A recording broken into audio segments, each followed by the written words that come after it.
आज के बाद किसी पराई स्त्री को अगर स्पर्श करेगा तो इसके तुम्हारे सिर के 100 टुकड़े हो जाएंगे। इसलिए जब रावण सीता माता का हरण करके लाया है ना,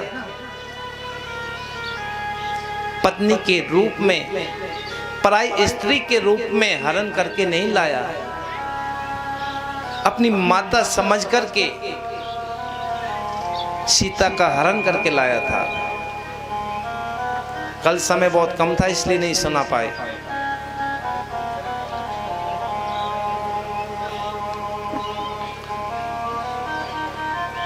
उन कुबेर के दोनों पुत्रों ने भगवान की स्तुति की।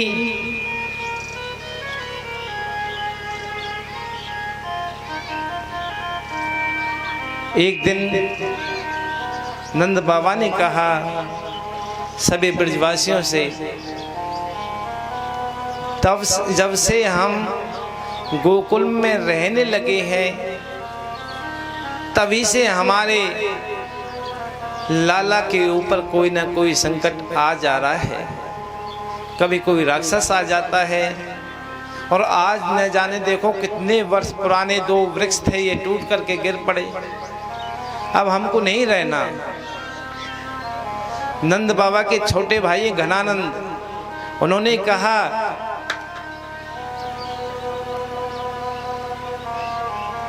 कि नंद जी, एक बहुत पतित पावनी भूमि है जिसका नाम है वृंदावन, आप वहां पर चलिए।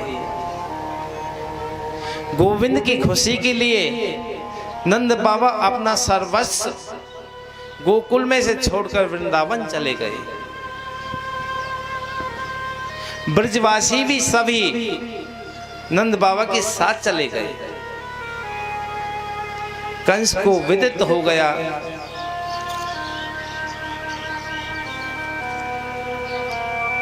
वृंदावन चले गए हैं नंद जी गोविंद को लेकर के। उन्होंने कई राक्षस भेजे। प्रभु ने अनेकों राक्षसों का उद्धार किया। एक दिन मैया से बोले, मैया अब हम बड़े हो गए हैं, अब हमको गौ चराने की अनुमति प्रदान करो। मैया ने लाला को बछड़ा चराने की अनुमति प्रदान कर दी। छोटे सखाओं के साथ मैंने गोविंद बछड़ों को लेकर के जाते हैं वृंदावन के वनों में, और जैसे गौ चरा रहे थे, बछड़ों को चरा रहे थे, तो कंस ने एक अगासुर नाम के राक्षस को भेजा। उसने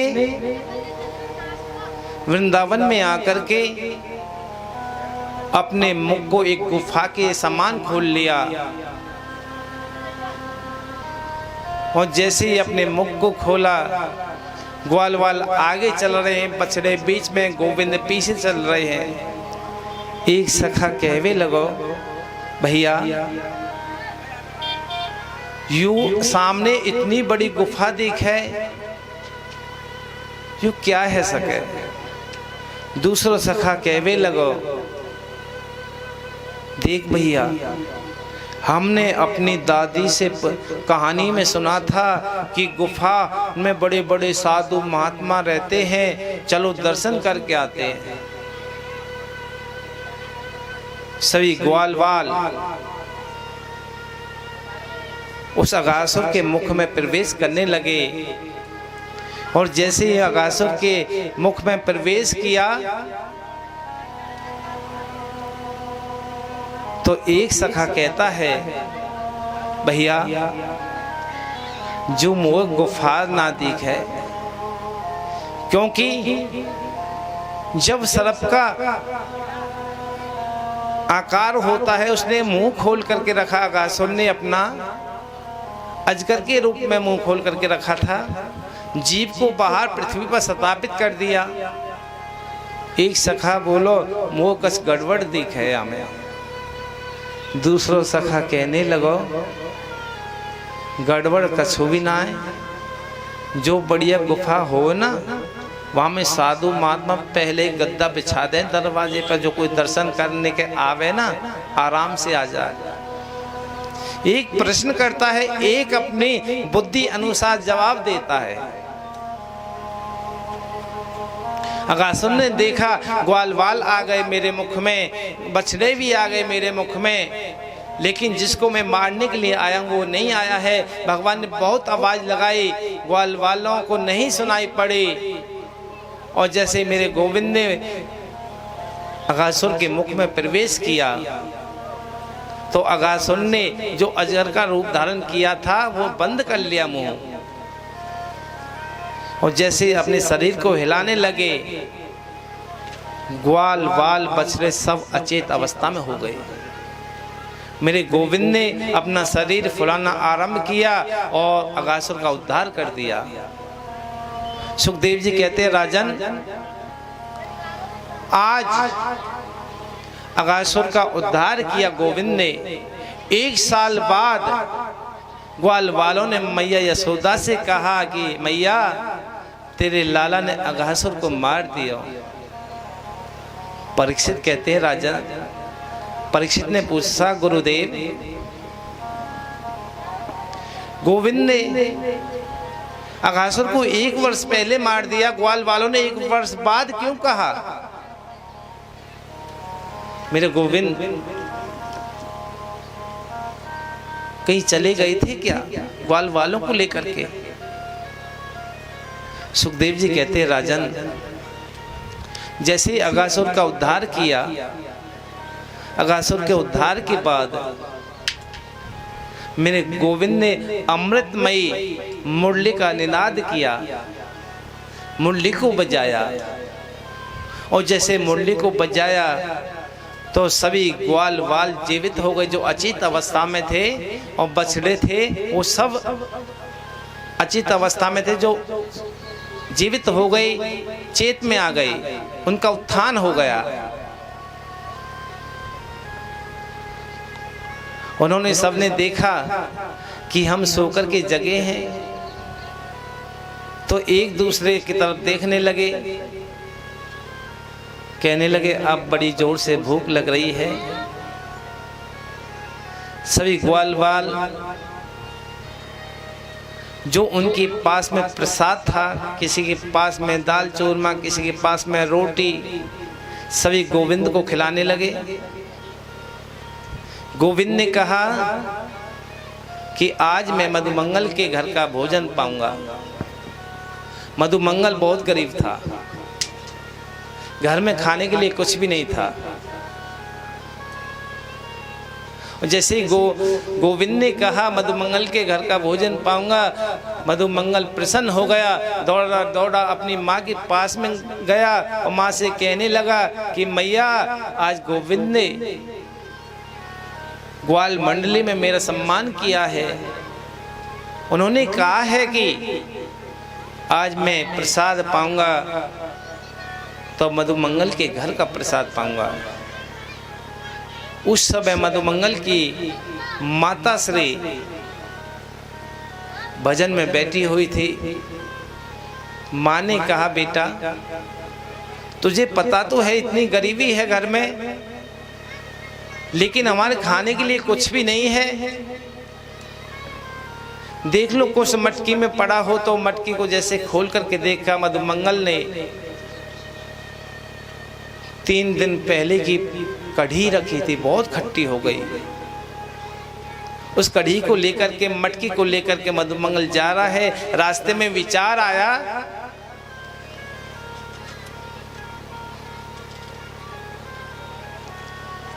कि गोविंद तो भोग लगाते अनेक प्रकार का, आज मैं खट्टी कढ़ी गोविंद को खिलाऊंगा। क्यों न इसको पी जाऊं। और जैसे झुंड के बगल में खड़ा होकर के मधुमंगल कड़ी का पान कर रहा था, जल्दी जल्दी आदि को पी गया, आदि पेट पर फैला दी। एक सखा ने देख लिया और गोविंद से कह दिया कि देखो मधुमंगल तो आपके लिए प्रसाद लेने के लिए गया था घर से, लेकिन आप स्वयं अकेला ही प्रसाद को पान कर रहा है। मेरे गोविंद ने जैसे ही मधुमंगल के पेट पर उदर पर जो कड़ी फैली थी, मुंह पर लगी हुई थी, उसको चाटना आरंभ किया। ब्रह्मलोक से ब्रह्मा जी देख रहे थे, सोचने लगे ये कैसा विधाता है, कैसा परमात्मा है जो दूसरे के झूठ की कढ़ी को खाता है। इसकी परीक्षा लेकर के देखता हूं। ब्रह्मा जी ग्वाल वालों को उठा करके ले गए ब्रह्मलोक में, बछड़ों को ले गए। मेरे गोविंद ढूंढते ढूंढते ग्वाल वालों को जब नहीं मिला, ग्वाल वाल नहीं मिले, मेरे गोविंद ने ध्यान लगा करके देखा ये सब विधाता ने किया है, ब्रह्मा ने किया है। गोविंद ने अपने शरीर से जितने ग्वाल वाल थे वो सब प्रकट कर दिए, जितने बछड़े थे उतने प्रकट कर दिए, जिनका जैसा स्वभाव था ऐसा ही स्वभाव उन जीवों में आ गया। और ऐसे ही रोजाना की तरह नियम चलता रहा। रोजाना गोविंद घर को आते, वन में बछड़ों को चराने के लिए जाते, और 1 वर्ष तक ऐसा ही नियम चलता रहा। एक दिन ब्रह्मा जी ने सोचा देखूं तो सही पृथ्वी लोक पर जाकर के। तो ब्रह्मा जी ने जैसे ही यहाँ पर आकर के देखा, वृंदावन में वही बछड़े, वही ग्वालवाल और वही उनका स्वभाव। ब्रह्मा जी ब्रह्मलोक में गए, ब्रह्मलोक में देखा जिनको उठा करके ले गए थे ब्रह्मा जी योग शैया पर सो रहे हैं। पृथ्वी लोक पर आए तो उतने में ही मेरे गोविंद ब्रह्मलोक में पहुंच गए और द्वारपालों से जाकर के बोले आजकल बहरूपिया ब्रह्मा बने डोलते हैं, अगर कोई दूसरा ब्रह्मा आ जाए तो उसकी सेवा कर देना। और ब्रह्मा की गद्दी पर ब्रह्मा बनकर के बैठ गए। समय को देखते हुए बोलते जा रहे हैं आगे आगे अब जल्दी। और जैसे ही द्वारपालों ने देखा ब्रह्मलोक में ब्रह्मा जी बैठे हैं, ब्रह्मा जी आ रहे हैं वृंदावन से ब्रह्मलोक के लिए। बोले कहाँ जा रहे हो, तुम्हारे जैसे बहरूपिया बहुत डोलते हैं। ब्रह्मा ने कहा अरे मैं ब्रह्मलोक का स्वामी हूँ, मैं ब्रह्मा हूँ। द्वारपालों ने कहा ब्रह्मा जी अंदर बैठे हो, तुम बहरूपिया हो, आराम से चले जाओ, नहीं तो हम तुम्हारी सेवा पानी कर देंगे। ब्रह्मा ने ध्यान लगा करके देखा, ब्रह्मलोक से गोविंद कहते हैं हे विधाता, तुमने मेरे बछड़े ग्वाल वाल चुराए, मैंने तुम्हारी गद्दी चुराई। जैसे ध्यान करके देखा, स्तुति की ब्रह्मा ने 40 मंत्रों में स्तुति की है ब्रह्मा जी ने भगवान की। क्षमा प्रार्थना मांगी, मेरे गोविंद एक शब्द भी नहीं बोले। भगवान की परिक्रमा लगाने की वजह, भगवान विष्णु की 4 परिक्रमा लगती है। ब्रह्मा जी 3 परिक्रमा दे करके चले गए, क्षमा याचना मांगने लगे। कहते हैं पूजा कई प्रकार से होती है। पूजा के नियम हैं 5 उपचार, षोडश उपचार से पूजा की जाती है। हम जब पूजा करते हैं तो पहले भगवान को स्नान कराते हैं, पाद्यम अर्घम आचमन स्नान। फिर पंचामृत से स्नान कराते हैं, फिर शुद्ध जल से स्नान कराते हैं, तिलक चंदन लगाते हैं, जनेऊ धारण कराते हैं, वस्त्र आभूषण पहनाते हैं, भोग लगाते हैं, आरती करते हैं और प्रदक्षिणा करते हैं। और जैसे हम प्रदक्षिणा करते हैं तो हम एक तरह से पूजा करते हैं। बहुत से लोग क्या करते हैं, वृंदावन की परिक्रमा करने के लिए जाते हैं, देखते हैं मैया तो एक दूसरे की कहती रहे मैं ज्यादातर, पतो फलानी फलानी ने ऐसा करो, देख वहां का छोरा तो कोने दिन ते आयो ही ना है। परिक्रमा करती जाएंगी, सांसारिक बात करती जाएंगे। जब हम पूजा करते हैं तो मन को एकाग्र करके, चाहे हम प्रदक्षिणा कर रहे हैं, परिक्रमा कर रहे हैं, बाकी बिहारी जी की किसी भी देवता की पूजा कर रहे हैं, मन को एकाग्र करके पूजा करनी चाहिए। मन को इधर उधर भटकाना नहीं चाहिए और बीच में ना भोजन करना चाहिए, ना पानी पीना चाहिए, और हाथ जोड़ करके भगवान से प्रार्थना करनी चाहिए कि हे भगवान, हमसे जो गलती हो गई है उसे क्षमा करें। और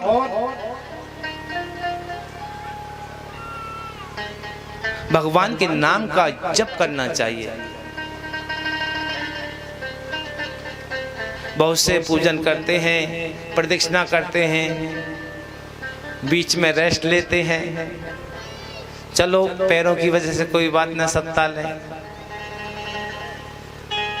पेप्सी पीएंगे, चाय पीएंगे, अनेक प्रकार से मन में आई तो फोन पे भी बात करेंगे। लेकिन जैसे हम परिक्रमा करने के लिए जा रहे हैं, 2 घंटे में लगो, 4 घंटे में लगो, कितने में समय में लगो, उस समय हमको या तो माला का जाप करना चाहिए,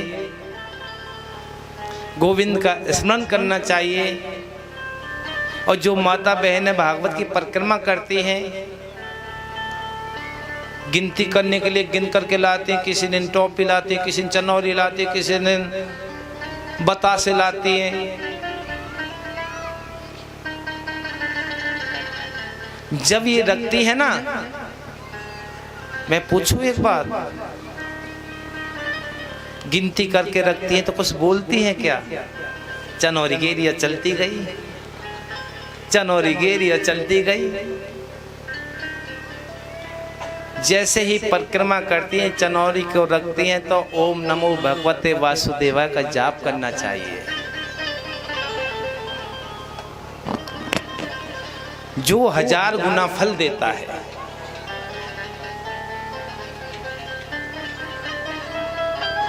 ब्रह्मा जी ने प्रदक्षिणा की, 4 प्रदक्षिणा की जगह 3 प्रदक्षिणा दे करके क्षमा याचना मांगने लगे। भगवान ने कोई भी उत्तर नहीं दिया, एक शब्द भी नहीं बोले। और जैसे ही ग्वाल वालों को लेकर के आए ब्रह्मलोक से, बछड़ों को लेकर के आए ब्रह्मलोक से, तो ग्वाल वाल उनको ऐसा लगा कि हम सोकर के जगे हैं, और माता यशोदा से जाकर के बोले, मैया आज तेरे लाला ने अघासुर मार दियो।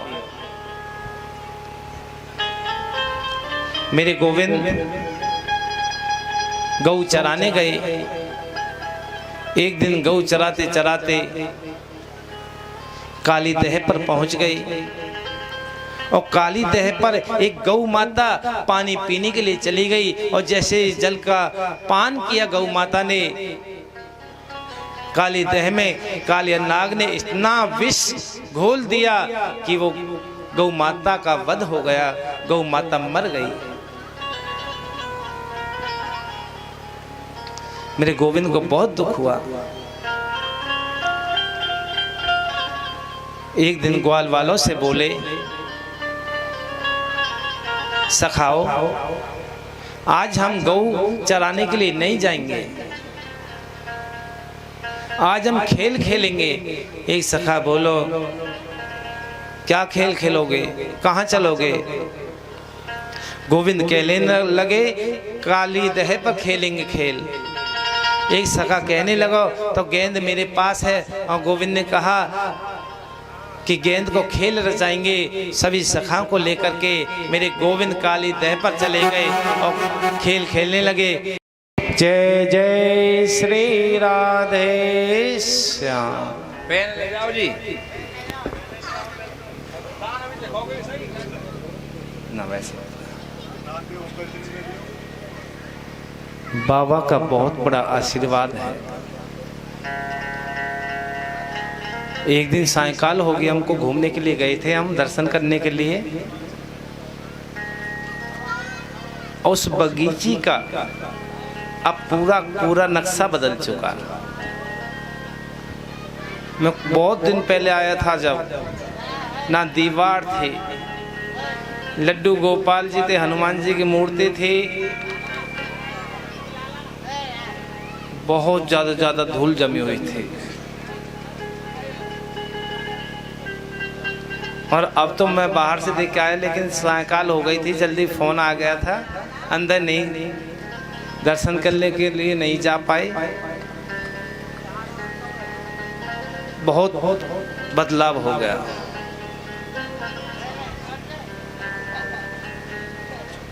जिस प्रकार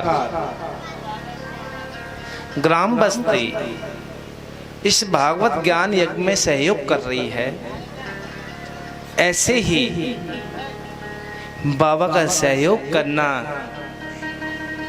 बगीची को तो चमका दिया है, और उसमें देखना अलग ही नज़ारा होगा आने वाले समय में उसका। लेकिन जब आपका सहयोग मिलेगा बाबा को, बाबा का आशीर्वाद बना रहता है।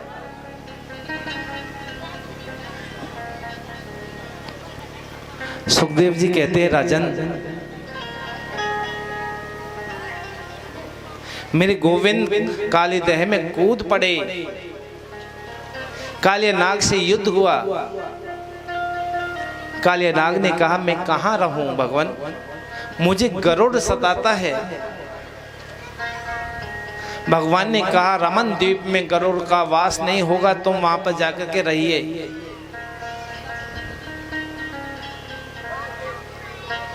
काले नाग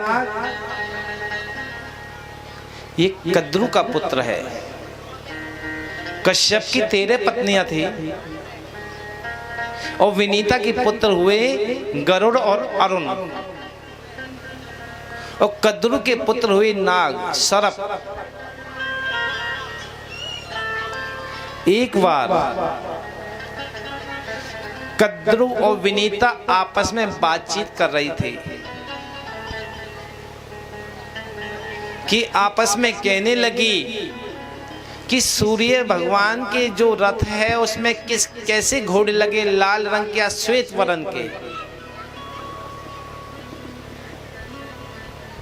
और तुम सही बताओगे तो मैं आपके जीवन भर आपकी दासी बनकर रहूंगी।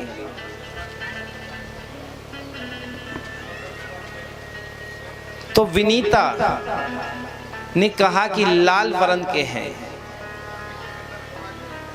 लेकिन कद्रू के पुत्रों ने उस सूर्य नारायण भगवान के घोड़ों को अपने सर्पों से ढक दिया। और जैसे ही दोनों बहनों ने देखा, कद्रू विनीता ने, विनीता दासी बनकर के रहने लगी कद्रू के। और जब बाद में पता चला कि लाल वर्ण के हैं, तो विनीता के पुत्रों को बहुत क्रोध आया।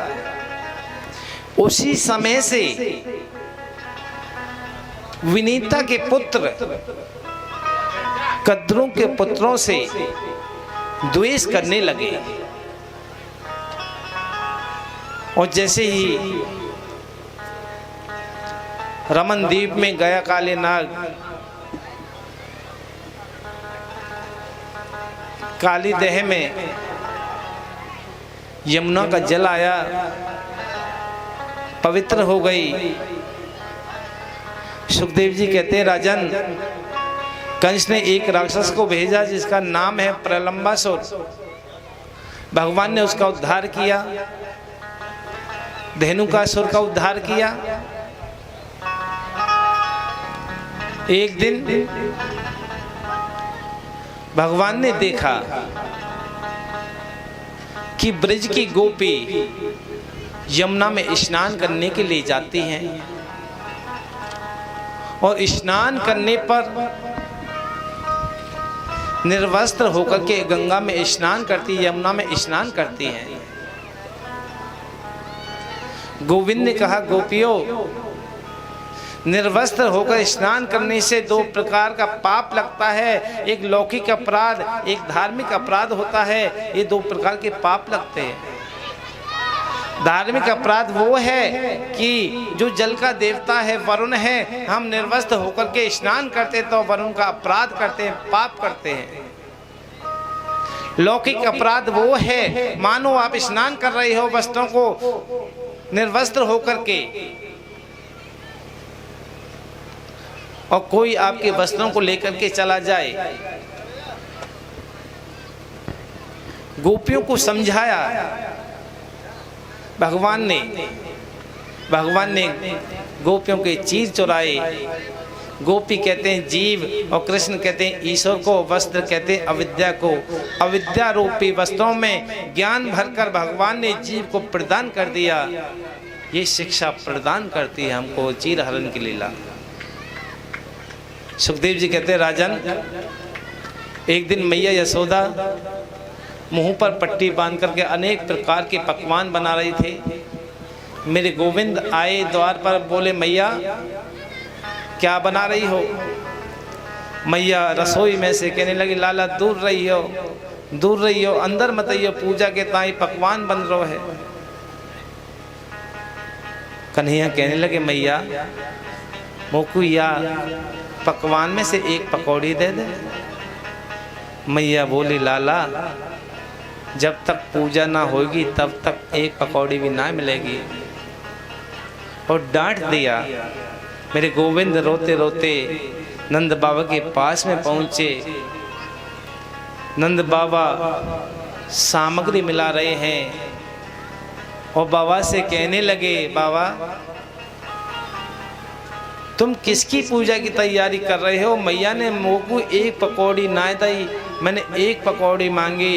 नंद बाबा कहते हैं, लाला हमारे इंद्र देवता हैं जो बरसात करते हैं, उनकी पूजा के ताही ये सब सामग्री मिलाई जा रही है। और जैसे ही ऐसे वचन सुने, कन्हैया कहते हैं, कर्मणा जायते जंतु कर्मण नैव विलीयते, सुखम दुखम भयम क्षेमम कर्मणे वापि पर्दयते। बाबा जो भी हम जन्म में इस मृत्युलोक में भोगते हैं, कर्म के अनुसार भोगते हैं। जो जैसा कर्म करता है वैसे फल को भोगता है। हमारे प्रत्यक्ष देवता तो गिरिराज जी हैं, हमें उनकी पूजा करनी चाहिए। जैसे ऐसे वचन सुने तो नंद बाबा कहते हैं, हजारों वर्षों से हम पूजा करते आ रहे हैं। इंद्र महाराज की कृपा से बरसात हो जाती है। गोविंद कहने लगे, बाबा क्या आज तक आपको इंद्र ने दर्शन दिए क्या? बाबा कहने लगे, दर्शन तो नहीं दिए, मेरे कहवे की ताई आप एक बार गिरिराज महाराज की पूजा करो। वो ब्रज के देवता हैं, वो सब मनोकामना को पूर्ण कर देते हैं। ब्रजवासी जैसे ही ऐसे वचन सुने, कन्हैया से कहने लगे, लाला तेरे गिरिराज महाराज को हमारी टूटी फूटी पूजा से प्रसन्न होना पड़ेगा। मेरे गोविंद ने कहा, और ऐसा ना हो, ब्रजवासी कहते कि ऐसा ना हो कि हम तुलसी दल छोड़ दें, भोग लगा दें और लग गया भोग। तेरे गिरिराज महाराज को हमसे हाथ में से ले लेके मांग के खाना पड़ेगा, ऐसा भोग लगाना पड़ेगा। अगर इंद्र महाराज ने कोई गड़बड़ी की, ब्रज के ऊपर कोप किया, तो तेरे गिरिराज महाराज को हमारी रक्षा करनी पड़ेगी। मेरे गोविंद कहने लगे ब्रजवासियों से, सभी ब्रजवासी अपने अपने घरों में 56 प्रकार के व्यंजन बनाओ। सभी ब्रजवासियों ने 56 प्रकार के व्यंजन बनाए और अपनी गाड़ियों में भर करके गोवर्धन महाराज की शरण में पहुंच गए। गोविंद ने कहा, ब्रजवासियों सबसे पहले स्नान कराया जाता है, गिरिराज महाराज को स्नान कराओ। जो भी गाड़ियों में जल भर करके ले गए थे यमुना जी का, प्रातःकाल 4 बजे से लगे सायंकाल हो गई, गिरिराज महाराज जी का स्नान नहीं हुआ। उनके एक पैर के अंगूठे का नख भी नहीं गीला हुआ। ब्रजवासी बोले, महाराज हे कन्हैया, तेरो गिरिराज महाराज बहुत बड़ो है, हम तो दुखी हो गए, इतना जल कहाँ से लाएं। तो उसी समय मेरे गोविंद कहने लगे, ब्रजवासियों आंखें बंद करो। और जैसे ही ब्रजवासियों ने आंखें बंद की, तो मेरे गोविंद ने अपने मन के द्वारा मानसी गंगा को प्रकट कर दिया। बोलिए मानसी गंगा की जय, गिरिराज महाराज की जय। और जैसे ही गिरिराज महाराज को स्नान कराया, भोग लगाया, मेरे गिरिराज जी महाराज जी का पूजन किया, तो सभी ब्रजवासी बड़े जोर जोर से जयकारा लगा रहे हैं और गिरिराज महाराज की पूजा कर रहे हैं।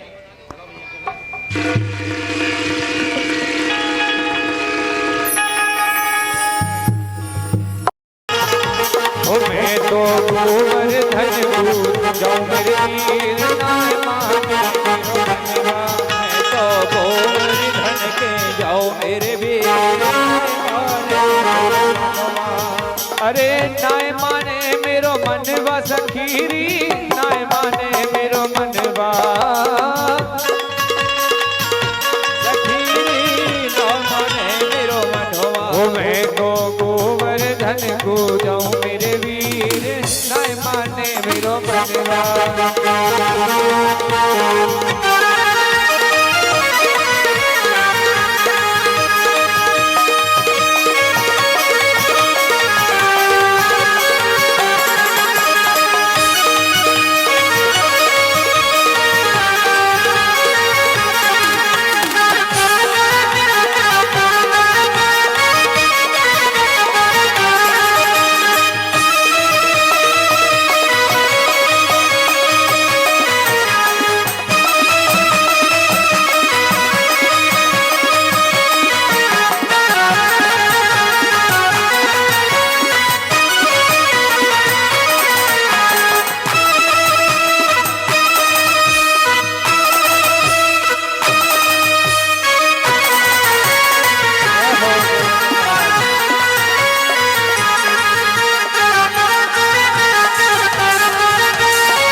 सात कोस की दऊं परिक्रमा, सात कोस की दऊं परिक्रमा, सात कोस की दऊं परिक्रमा, सात कोस की दऊं परिक्रमा। मैं तो मानसी गंगा नहाऊं मेरे वीर, नाय माने मेरो मनवा। मैं तो गोवर्धन को जाऊं मेरे वीर, नाय माने मेरो जय हो।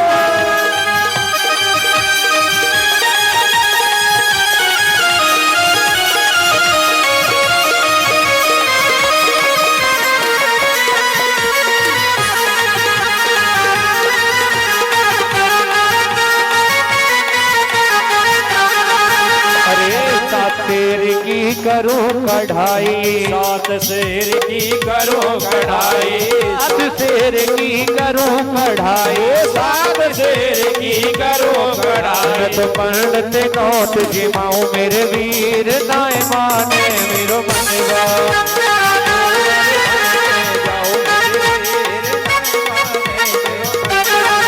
अरे नाय माने मेरो मनवा सखीरी, नाय माने मेरो मनवा, माने मेरो मनवा सखी, माने मेरो मनवा। मैं तो गोवर्धन तू जानवी, नाय माने मेरो मनवा, मैं तो गोवर्धन तू जानवी, नाय माने मेरो मनवा।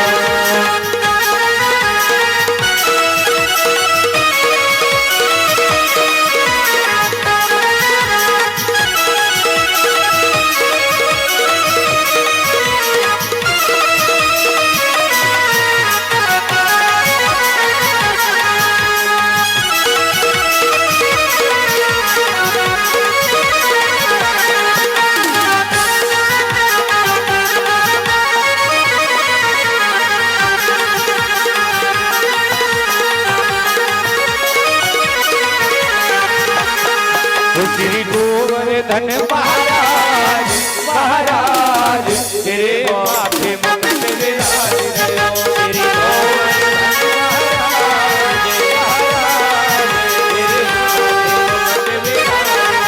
श्री गोवर्धन महाराज, महाराज तेरे माथे मुकुट विराज रहो। श्री गोवर्धन महाराज, महाराज तेरे माथे मुकुट विराज रहो, तेरे माथे मुकुट विराज रहो, तेरे माथे मुकुट विराज रहो, तेरे माथे मुकुट विराज रहो, तेरे माथे मुकुट विराज रहो। श्री गोवर्धन महाराज, महाराज तेरे माथे मुकुट विराज रहो। श्री गोवर्धन महाराज, महाराज तेरे माथे मुकुट जय हो।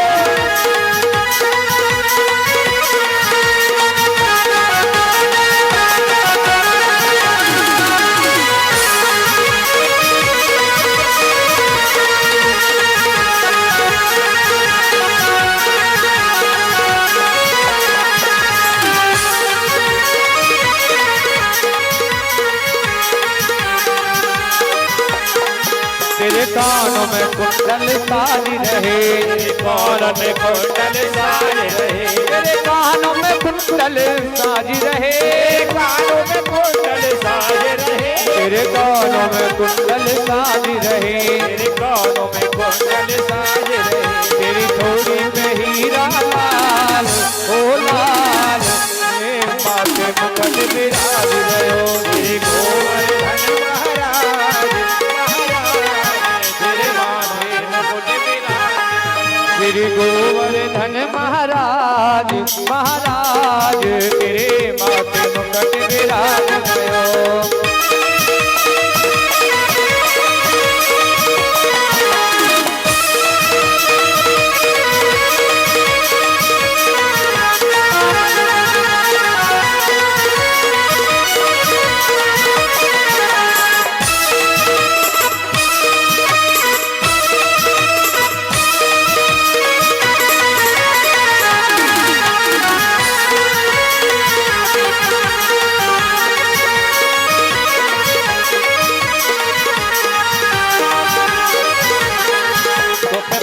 चढ़े तो पे फूल चढ़े, पे पान चढ़े तो पे फूल चढ़े, तो पे पान चढ़े तो पे फूल चढ़े, तो पे पान चढ़े तो पे फूल चढ़े, तो पे पान चढ़े तो पे फूल चढ़े, पान चढ़े तो पे फूल चढ़े।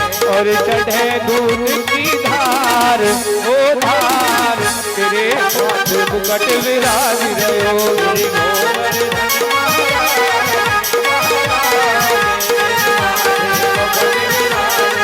वृंदावन जाऊंगी सखी बरसाने जाऊंगी, वृंदावन जाऊंगी, वृंदावन जाऊंगी, ओ वृंदावन जाऊंगी सखी गोवर्धन जाऊंगी, सावन जाओगी सखी सावन जाओगी।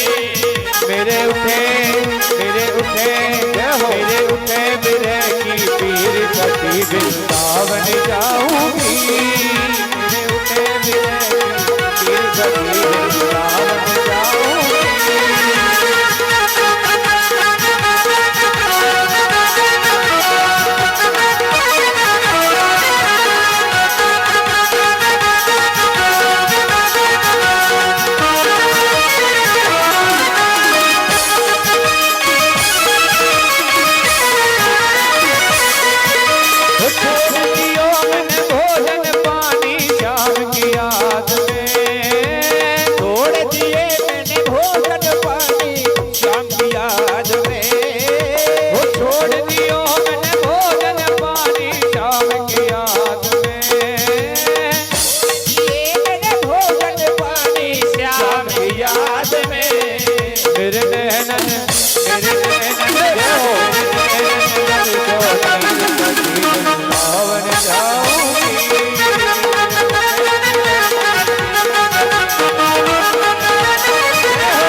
धर धर मुरली रजैया की आरती कृष्ण कन्हैया की, धर धर मुरली रजैया की आरती कृष्ण। तुम मथुरा जन्म लियो, नंद घर मंगलाचार कियो, यशोदा गोद खिलैया की आरती कृष्ण कन्हैया की, धर धर मुरली